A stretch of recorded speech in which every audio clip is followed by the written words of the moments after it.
Fried chicken mga boss. Ayan, ito po yung ating ulam for today's video. Ayan, manamit-namit na fried chicken. So shout out. What's up mga idol? Magandang araw po sa atin lahat. Welcome to my channel. So ayan, for today's video, panibagong araw, panibagong video na naman ang aton mapapanood. Siguradong matatakam ka sa mapapanood natin na video kay nagluto ganyan ko mga idol sa nina fried chicken. So chicken fried o fried chicken. So manamit ganin ng mga idol ang pagkaluto ko sa nina akong fried chicken kay niluto ko siya sa itlog with fried. Fry. Itlog with fry.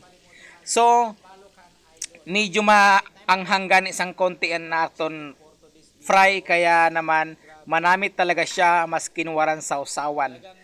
So shout out gali na mga idol sa mga nanonood sa akong video san ka man sulok ng mundo. Ayan, maraming salamat and shout out.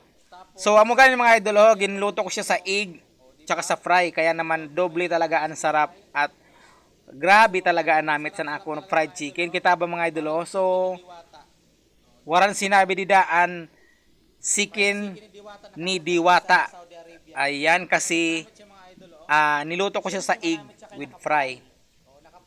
Ayan, syempre shout out dito sa akong mga friends, followers sa mga Bisaya, sa mga taga Aroroy, shout out dito taga Masbati.